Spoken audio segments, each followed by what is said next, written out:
How you do, cousins? In this video, I'm going to do something a little bit unorthodox. I bought a guitar today for $20.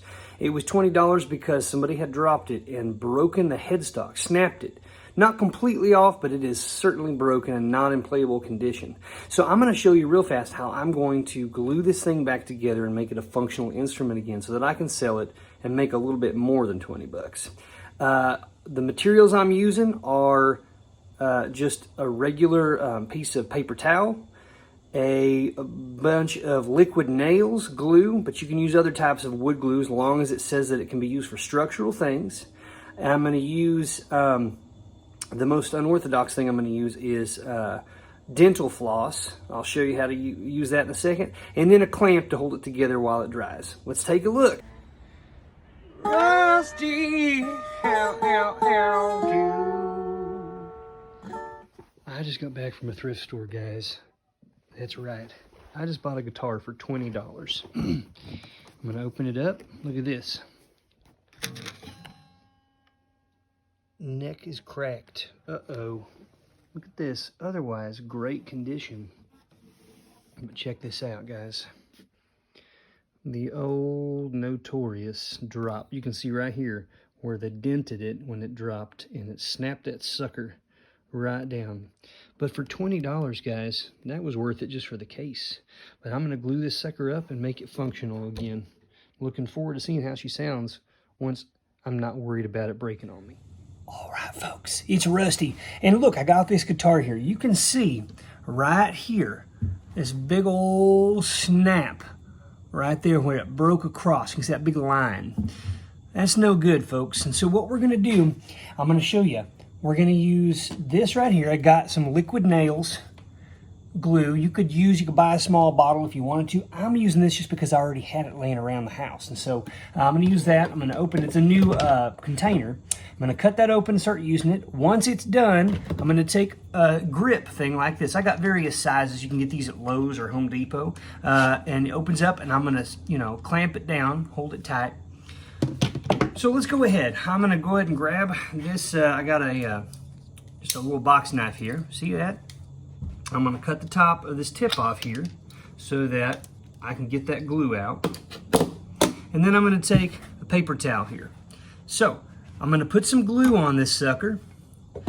I'm going to take off the pressure so it doesn't keep spitting out. And I'm going to take this right here. This is Glide Pro Health. Again, I just had this laying around the house.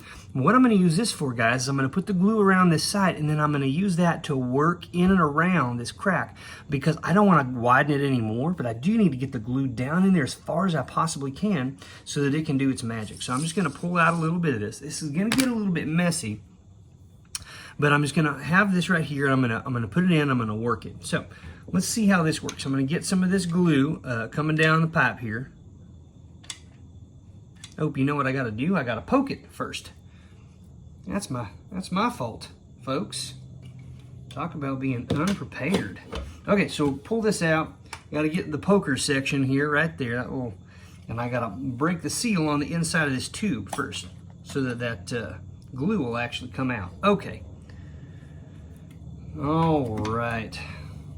Now, so I'm gonna start pressing this in. Get that glue coming down here.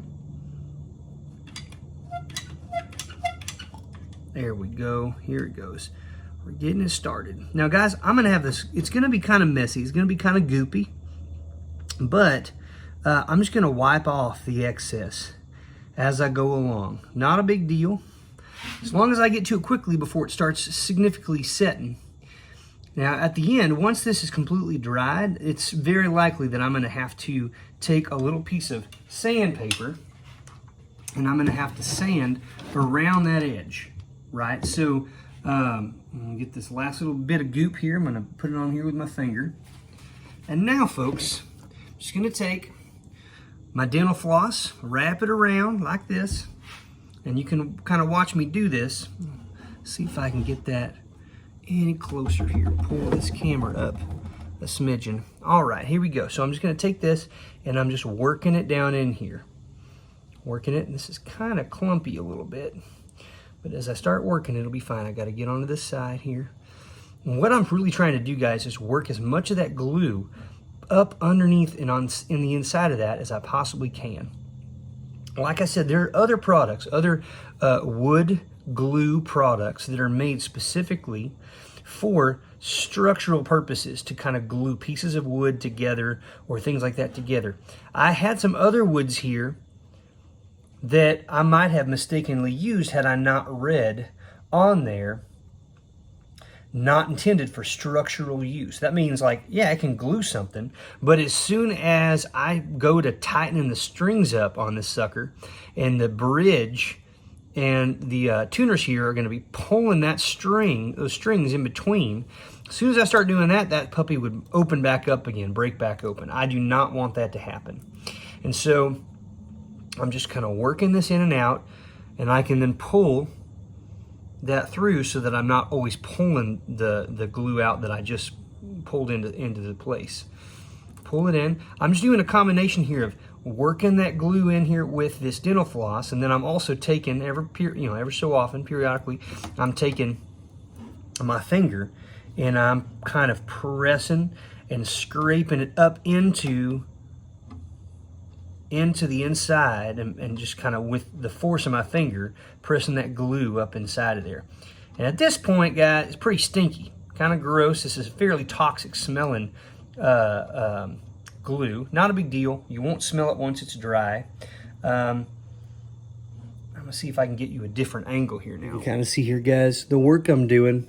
You can see that, see the line all the way around there. I'm just taking my thumb and my finger, and I'm kind of pressing some of that glue up into that crevice.